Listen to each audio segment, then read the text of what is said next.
Bam! Jayson Waller here with my co-host, John LeBlanc. We've got a special guest today, the Brian Elias, the founder of Hanson's Windows, has built a business not only doing inside sales, but he is the king of jingle. He is the king of coming up with scripts to help your team sell. He has built a monstrous company here in the Detroit area. We are pleased to have you on. How are you doing? I'm doing absolutely awesome, and I'm proud to be here. Thank you for asking me to be here. Hey, super excited. So a little bit about the show. We are buddies. We've talked a little bit, but our goal here is to share your story, where you came from, how you built your business. What things did you have to overcome? A true underdog story is, issues and obstacles that you have to overcome to become better, to really find your way and accomplish what you want to accomplish. And you got to put all that negativity behind you. I know you've got a pretty good story. John and myself would love to share that with the folks. And maybe there's something out there that they can relate to that can help them out. I can totally do that. I have an interesting story, so it should be fun. It should be fun for everybody to listen to. Let's hear it. So let's start. You're originally from Detroit? Originally from Detroit, went to Southfield Lathrop High School and graduated in 1983. I applied to college. I got into Eastern Michigan on probation. That's how bad my grades were. Is if you're on probation at Eastern Michigan, you're really bad. Yeah. So I got into school there, and school just was never my thing. Probably because I didn't want to do the homework, because it just didn't pay. And I always dreamed about, making money and being successful, but I never saw how studying, geometry was ever going to get me there. So I went to college, and my social life was phenomenal. Social life? Explain. What do you mean your social life was phenomenal? All I wanted to do was meet girls. Oh, okay. So that and by nobody the way, wants to do that, right, Roberto? That was the only thing that I actually got an A in. Oh, of course. Okay. Is that self-proclaimed, or do they actually grade you for that? No. It's self-proclaimed. Scored a 95. Yeah, you gave yourself the A. Huh? I probably got a much lower score from them. Right. But self-grading, I was an A+. Good. So that part I had down. And then after that, my grades were really bad. So finally, my father calls me up on the phone and says, "Hey, B, maybe school isn't for you." And, I'm thinking to myself, it probably isn't. He says, why don't you call my friend? He's in the window business. He says, maybe that's something you should pursue. So I'm thinking, okay, and I hung up the phone, and I'm like, there's no way I'm calling my dad's friend about windows. I didn't even know people replace their windows. I had no idea there was even a reason for this. So I'm telling a girlfriend of mine that same story about my dad, and she says, that's funny, my brother's in the window business. I'm going to give him a call. I said, okay. So she calls him up on the phone, and that's when phones actually had cords. Oh, it was a while ago. Did they spin, or did you No, we had push buttons. I'm old, but I'm not that just old. Checking. And turns out her brother worked for my dad's friend. And he says, you should come here. He says, we make a lot of money. So all of a sudden I went there, and I'm like, I'm watching, and they said, we'll teach you the business. I said, okay. They said, we want you to knock on doors. So really, they wanted me to get leads for them. So I started knocking on doors. What was the pitch? Do you remember the pitch? All sales guys love the pitch. Absolutely. Knock on the door. Hi, how you doing? I see you have the old style builder's windows on the home, and I'm sure it's something you thought about replacing in the future. You've actually never had a price from us yet, have you? No. Mm-mm. Couldn't hurt to get our price, could it? Not and at I'd all. set the salesman up. The salesman would go. So all of a sudden, I'm realizing I'm making, $8 an hour or $10 an hour. And the salesmen are making a fortune. I said, well, I want to be a salesman too. They said, well, you have to knock on doors, because they still wanted me to get them leads, and I was good at it. But on Saturdays, you can knock the doors and knock yourself in. If you can knock yourself in, you can go ahead and write that Knock order. yourself in. What do you mean knock yourself in? So you had to knock on the door. Hi, you want to get a price? Great. Right now I'm here. Let me come in right now. And then you become the rep. I become the rep, gotcha. become the canvasser and the rep. Mm-hmm. So I knock myself in, and all of a sudden I'm closing deals. And then it got to the point where I'm like, you need to find somebody else to knock on the doors. I want to set the appointments. So then they let me knock on the doors during the week and set for myself. And then finally they started giving me appointments. So I realized I was in the right place. So then I went and took the builder's test, because in order to do this business, you have to be a licensed builder. Right. So I take the test. It's the only thing I ever studied for in my life. Okay, because I never did my homework. So then I'm like, okay, I passed. And the minute they found out that I took the builder's test and passed, they fired me the next day. They looked for a reason and fired me because they were afraid I was going to be their competition. Sure. Which Well, they just enabled competition pretty much by firing you, right? They certainly made it much faster. Yeah. So then I went and worked for somebody else, only just to save enough money to do my own Another thing. window company? Or? Another window company. They're long gone. And the first company I was with, my dad's friend, they were long gone. It's not that they just didn't do the business right. They didn't have the focus on the customer. Right. And that was the one thing that I realized in a lot of these businesses is nobody cared about the customer. I can tell you this, and what I love about Jayson too, we love our customers. Right. And we put them first. And if you put the customer first and their needs first, it's easy to be profitable. But if you're putting yourself first, sooner or later, that's going to crash and Right. burn. It's exactly right. So all of a sudden, I'm like, I saved enough money, and then I went off and I started knocking on doors for myself, and I decided to hire salespeople. I taught people how to approach the door. I taught people not to have fear. So if I could get anything across to anybody today who's listening, it's to be fearless, to not worry about what other people think about you. People are like, you really knock on somebody's door? Every day. I would do it today. You know, it's funny you say that. We talk to our folks all the time, and our sales guys, our consultants, are commission-only employees. And when they first get hired, they get the stink eye from the wife sometime, like, commission only? You're a salesperson, and we've got folks making over $200,000 a year. But the best part is they're providing something where a customer, a homeowner, is saving money and saving the planet. So they love what they do, and they're profitable at doing it. And so what you're saying right there, and I come from the door knocking, we're cut from the same cloth, pounding doors, knocking, pitching at the house. The end of the day, that's right. When you're confident, you feel good about that, that changes everything. It's completely different than letting those folks get in your head and tell you what you should or should not do. I don't want to be a wage earner. I want to knock on doors. I want to drum up profits. Right. I want to make big money. What am I going to do? Make $18 an hour? $20 an hour? No, I want to figure out how I'm going to make $100, $200, $300, $1,000 an hour. Yeah. And that's what it's all about. So you go and you learn this skill, and it's a skill, and it takes practice, and it takes getting it wrong before you get it right. So every time I didn't sell somebody, every single time I said, okay, what did I do wrong? It's never the customer that did something wrong. Sure. It's always the rep. Right. And I realized that you have to learn from your mistakes. And when you don't build value for a customer and show them the value proposition that you're offering, you failed them. And that's something that I've focused on ever since I can remember. But it all starts with a lead. And it's funny. People say, hey, I've got nowhere to go. Well, stop at that door, knock on the door, say, hi, I'm with, for example, Power Home Solar. I'm here to talk about solar with some of the neighbors. We've done some work. We did some work down the street. You can see the solar panels up there. I'd love to give you a presentation, show you how we're saving them money, and I want to save you money. What's the reason we can't get together? And the customer generally says, okay, I'd like to hear more about it. Sometimes they say, no, I'm not interested, which I'll respond with, I understand you're not interested. I do hear that from time to time, but you don't have any desire to pay your electric bill if you could get it for next to nothing, would you? And then, well, you want to hear more about it. What's your downside?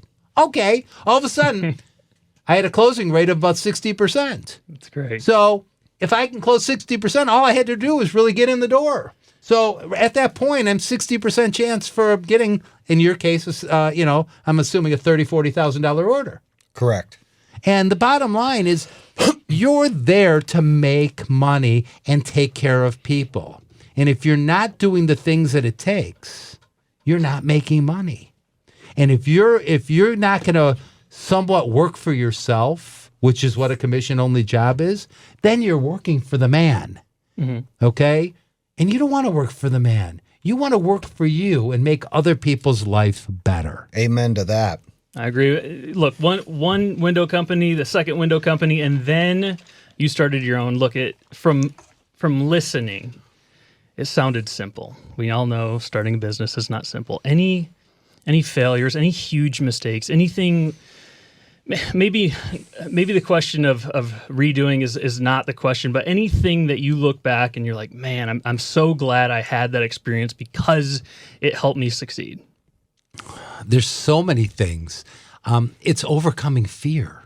That's it. It's all about fear. It's stinking thinking. It's all in your own head. Right. If you can get out of your own way, okay, somewhere along the line, somebody told you that you're supposed to work 40 hours. Okay, I don't know where that came from. I start my day at 7 a.m. I typically don't get home till 6:37 at night, and I work every Saturday. Okay, and believe me when I tell you, even to this day, I don't need the money, but I love the thrill of winning. Right. It's about winning. There's nothing I want to buy. There's not a thing out there. I'm not thinking, oh, gee, if I only had the money I can buy whatever I want.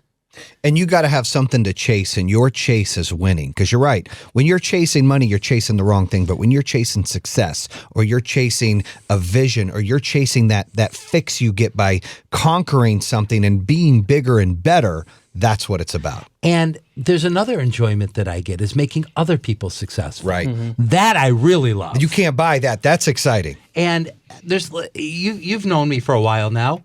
Do I care about money? Is that my motivator? Not at all. Okay. I have so many things going on and having so much fun, and I make that my challenge. And I'm like, that's what my job is in life, is to make other successful people and help them get over their fears. And of course, take care of my wonderful wife. And, that's something that's really important to me as well, is if you don't have a solid foundation at home, it's hard to have a solid foundation at work. You can't open a business, or you can't be a salesperson, or you can't be an entrepreneur or provide your own. You're right. If you're the one setting your pay scale, you definitely need that foundation to support you and understand the grind that you're doing every day. And I'm fortunate enough that my wife does understand that, and she's supportive of it, and she knows that that's who I am.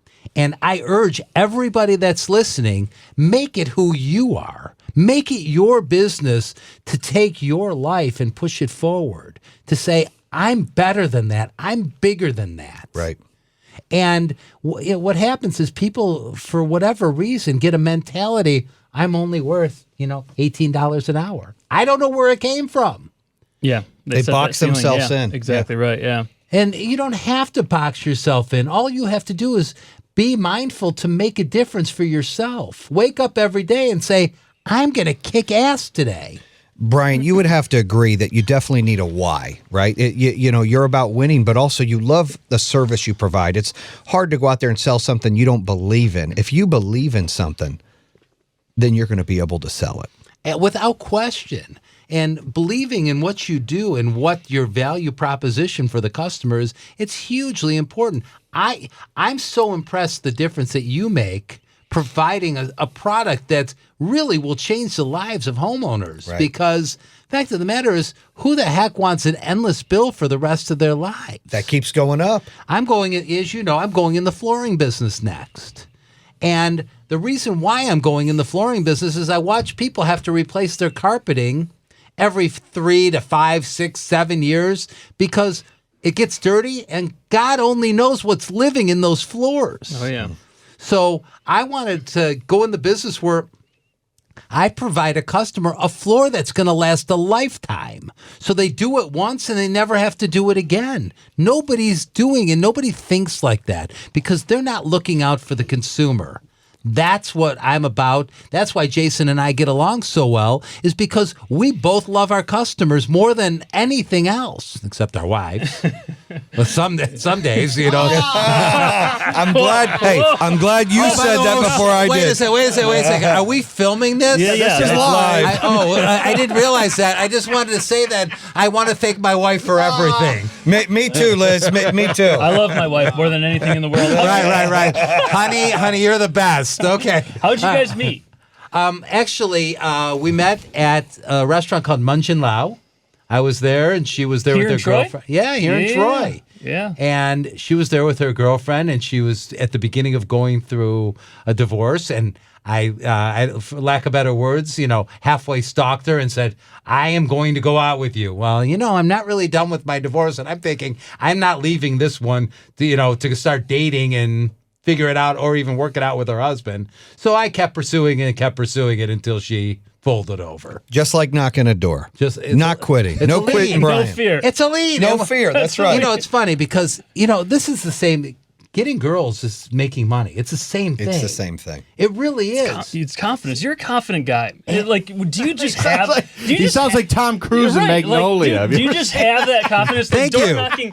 Door knocking is like you cannot take in like a no and let it bother you. You are a confident dude. That just doesn't come from anywhere. Like you either have it or you don't, or it's developed over time, right? Like where? I'm not going to lie. I listened to Tony Robbins when I was very young.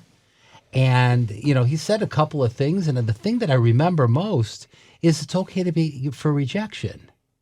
Mm-hmm. And then once you accept rejection, it's easy. The game is over. Right. Okay. So you walk up to a girl, hi, I'd like to go out with you. No, fuck you. Okay, it's over. I can live with that. That's the worst. Right? That's the worst thing they can say to me is fuck you. And it doesn't hurt. You just go again. So I go, okay, that didn't work. Hey, you know something? I'd love to talk to you. What's your name?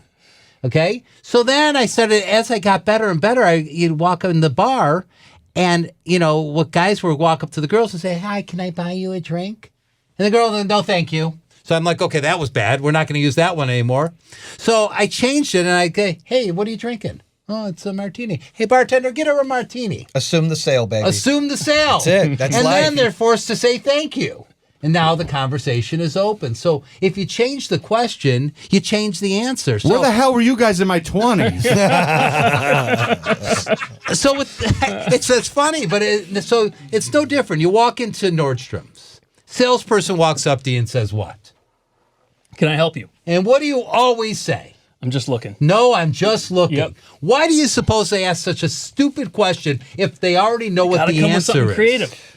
Okay, now watch how it changed. What else could you ask that would make a difference? Don't answer, Jason. What are you looking for today? I'm just browsing.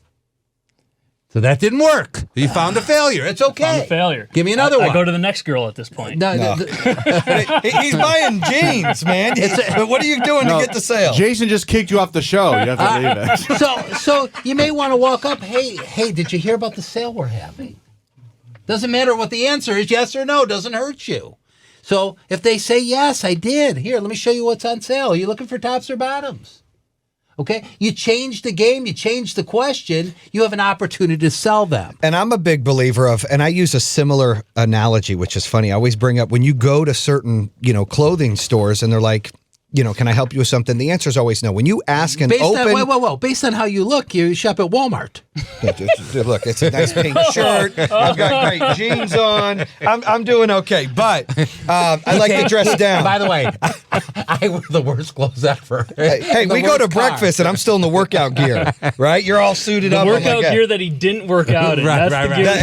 That's another story. The world's shortest workout. I met him at the gym. You'll have to... Oh, I know. You don't have to tell me. So I always use the analogy. You walk into a department store and when they say, can I help you with something? The answer is always no. But I'm a big believer when you ask someone an open-ended question and you don't assume, they can say yes or they can say no, and you give them that opportunity to say no. But when you assume it, when you're like, oh, you're a size 36 or 38, which one fits you better? You have to make it's 36 or 38. It's not yes or no. It's the same thing knocking on a door. When you're assuming the sale, I would always ask people, where's a place we can sit down? It wasn't, is this something you're interested in? Do you have a minute for me? I already did the pitch, and then I'm doing the little shuffle with my shoes. I'm taking them off, and I'm stepping on the doorstep, and I'm like, where's a place we can sit down and go over everything with you? That's assuming the sale. It's the same thing picking up girls. It's the same thing anywhere you go. You have to have that confidence, but I'm a big believer. When you ask someone an open-ended question, 9 times out of 10, it's no. Can I buy you that drink? No. But like you said, bartender, get her that. Assuming it, you didn't give her a choice. Why give them a choice? Don't give them They can drink it or not, but don't ask the question because naturally people want to say no. Sure. That's what happens. You know why? Because when they were kids, their mother, all they said was no, no, no, no, no. And they've learned no so many times that their natural defense mechanism is no. So my job is to prevent the no's or turn the no's to yeses. Either one of those works. You know, if somebody says, I'm not interested, I know you're not interested. I hear that from time to time. But sooner or later, you're going to get those windows done, aren't you? Yes. Couldn't hurt to at least get a price from me, could it? No. And so you take those no's, you turn them like it's nothing. And what you do is when you find things that work, you have to remember to script it because those things will continue. If they worked on one person, they'll work on other people. Now, nothing works on everyone. That's the part. So that's where accepting rejection is important. And that's where practicing and figuring out what to do and what to say works.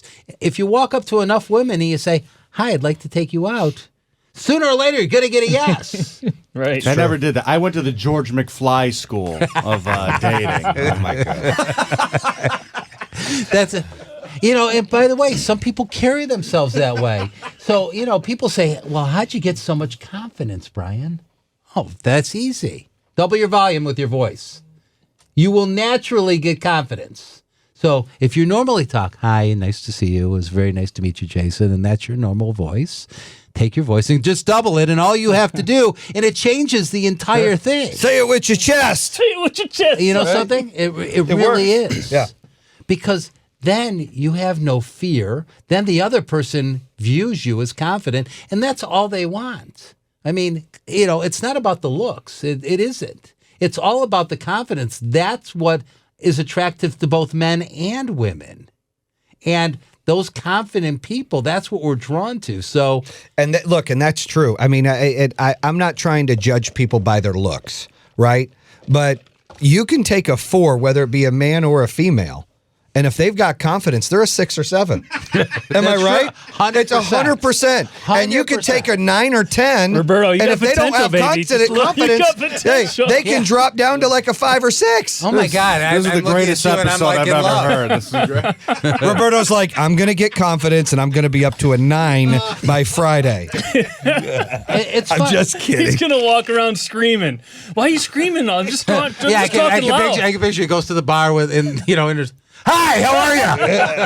I want to buy you a drink. Well, listen, these guys I was with, they said, don't take no for an answer. Yeah. Well, do me a favor. Sir, you have got to go. Just don't reach out and touch someone without asking. No. We're going to be on the Me Too movement. You can't assume that sale. You can Right. just assume to buy them a drink or go in and offer a proposal to save them money for solar or windows or selling something. But yeah. The other stuff, no. So, Brian, how did we meet? You want to mention this? I know. So I'll tell the story from my point of view. Oh God! So I'm in the parking lot on the phone, and all of a sudden I see this powder blue Lamborghini backing in front of me, and all of a sudden I see this spiked blonde hair get out of the car, and I'm like looking at him, and I'm like, all right, interesting car, interesting guy. I'm like, all right, whatever. And I started to laugh. He's being honest. It's fine. It's fine. I started to laugh. Yeah. And I'm like, well, he's obviously doing something right. He's clearly confident because he's driving around in a powder blue Lamborghini. And I'm like, okay. So that was it. And I continue my phone call. And then I go inside the gym. And I go to my normal exercise bike, and I see the same spiked hair sitting right next to the bike I always ride. So I sat down next to him, and first thing I said to him, I said, you really drove in a real piece of shit. And he said, where'd you get that piece of shit? Where'd you get that piece of shit? he looked at me so straight, started to sort of laugh. I said, some guy, he needed gas money. I took it from him. So we all of a sudden we started talking, and we realized that we had such a ridiculous amount in common that we just built a great friendship. And I'm fortunate enough to be able to, give him ideas, and we exchange ideas. And I've taken some of my experiences and shared them with him. It's so key. We had an episode earlier with business partner of mine, Ben Brookhart. Sharing ideas and learning from people is important. And I love our breakfast together. We usually do breakfast once a week. I learn from you of what you've done as a CEO, how I can be better. I'm working with you on some of the marketing stuff and things that we've been able to do. It's really cool when you surround yourself with people that are smarter than you in different sectors. We say this all the time. It just makes you more powerful, and you continue to learn and you continue to get better, and it continues to build a better world. My goal is not to be the smartest guy in the room. Right. My goal is to surround myself with people that bring more information to me. Correct. I'm happy to provide information, but my goal is to not be the smartest guy in the room. Find those people, find those role models. And I know in some ways, obviously we're friends. Yeah. But I'm a role model to you, and I know that. Yeah. And I feel good about that. And it feels good to be able to make a difference in somebody else's life. And the ad agency that I use, Mr. Sussman, who I hear is going to be on your show. Live Saturday, the Alan Sussman. He is the most incredible man. And I have learned so much from him. I met him, and he was trying to sell me his services. And I literally paid him every week to have breakfast with me for a year because I wanted to learn from him, and it was so hard for me to find people. And I wasn't a reader. By the way, if you can read and you can sit down and read a book about business and things like that, I highly recommend that. I was not a reader. But now they have this thing called Audible. The greatest thing ever because it's Automobile University. I've learned so much by listening to books on tape, and I would recommend that everybody on tape. That shows you my age. I totally recommend that everybody. By the way, I think you graduated in '83. I did. Well, Yeah. now I was like 4. That's great. I'm now, sorry. now with no NCAA tournament, no sports, you'll have plenty of time to go on Audible. Netflix and reading, right? Right. There is no more sports. In fact, you're a little close to me right now. What the heck is going on We're going to become here? geniuses now. And by the way, the world is not coming to an end. Okay, and that's something that everybody has to realize. The world is not coming to an end. We will get past this situation. If this is played back at some later time, we're going to get by this situation, guaranteed. This is just another blip. Don't get me wrong. There's people who are obviously going to be unhealthy out of this deal. But there's always been that, and it's always going to be there. But we all have to realize that this is just a small moment of time, and we'll get past it, and we'll get through it. So don't let your fears get in your way of all the reasons you can't do something. We heard all this stuff happen, and we still sold today, and you'll still sell today. And business will move on, and everything will be okay. It'll just be a different normal than what we're used to. 9/11 was bad. That's the only big catastrophe I've been a part of, obviously, in my life. So this is a little scary, but we had to roll out to our team. I act as if. They're going to have to pick us up and throw us out of the building. We're going to continue to build our movement. We told our team, just be safe, be responsible. If you don't feel good, stay home. If you got boogers, you're coughing, you can't breathe, stay home, right? But if you feel great, don't get in gatherings of 25 plus people. You got 3 or 4 installers showing up to a house. There's nothing wrong with that. You've got 1 salesman coming into a house. There's nothing wrong with that. And then we're able to go ahead and provide a service. And, our team rallied around that. They're good to go. And, it's unfortunate for other businesses out there that depend on big group gatherings and schools. But you're right. We've seen some of these numbers decrease in other countries. I think they had 88,000 in China and 67,000 are cured or some number. So there's only like 21,000 still have it. So I'm always glass is half full. This sucks, but I believe we're doing the right things. We're going to contain it. We're going to bounce back, and we're just going to be more preventative on stuff like this and wash your hands. That's what you've got to do. But people are getting sick and all kinds of stuff. This stuff happens all the time. Media, people, fear makes this 10 times worse. People often say to me, "Hey, Brian, look at aren't the media? Isn't the media after me?" And it's not the media's not after anything. The media's after one thing and one thing only, and that is ratings. You got it. They want ratings. They sell fear. So their job is to promote fear. Yes. So without you'll a doubt. see they run things called teasers. So on TV, you'll hear it right before the news. Murder on Detroit's East Side. Story at 11.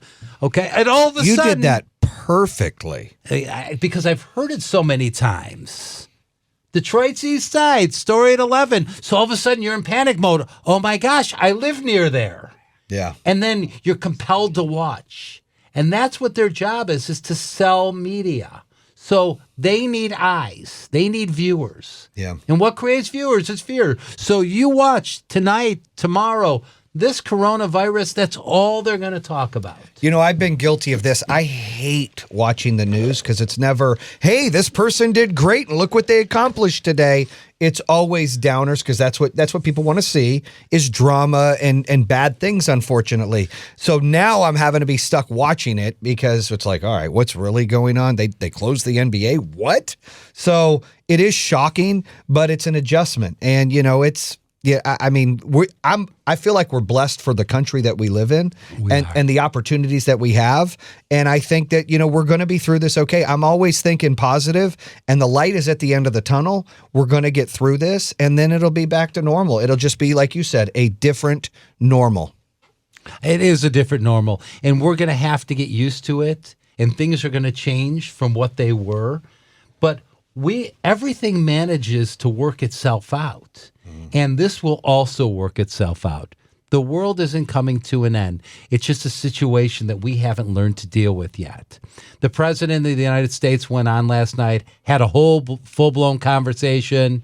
He didn't give direction as a leader. He needed to do that. So you're going to see some more directional things coming out of our government as soon as they can wake up and start trying to get along with each other and stop being immature children. Amen to that, right? Okay. I agree. I understand people who don't like Donald Trump. I get this, okay? I understand people not liking Nancy Pelosi and Chuck Schumer. I get that too. At the end of the day, this is our government, and sooner or later, they have to come together for their constituents, and I believe that they will. And it's our country. We need to figure something out together. It is crazy. our country, and we're all Americans, and we're allowed to have different points of view, but we are all Americans, and these bad situations, just like 9/11, will bring our country closer together. Always does, yeah. And it will. I mean, we're probably going to do it a little more of a distance. Yeah, not too close. Right. The social distance, I think, is what they're calling it now. Yeah.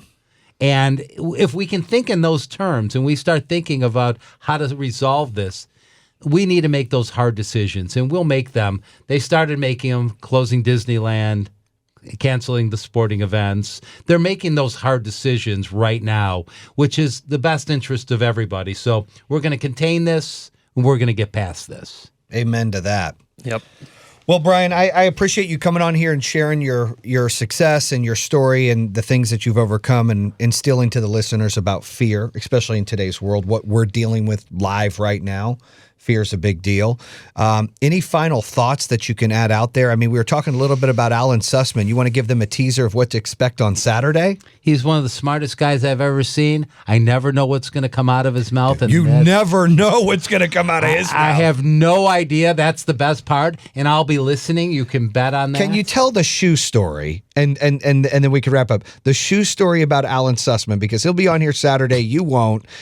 Share with the listeners about his shoes.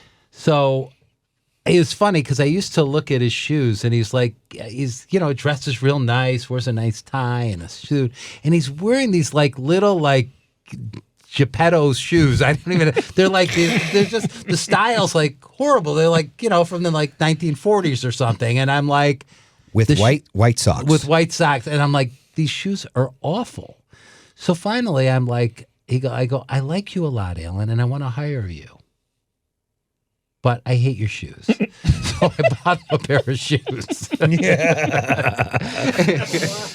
Because I couldn't take it. I'm like, I just can't take it. It's like everything about him was great. Dress is really nice. So you get the shoes, you go, oh my God, he's got this all wrong. And he is a genius, and he's very charismatic, and he's got high energy.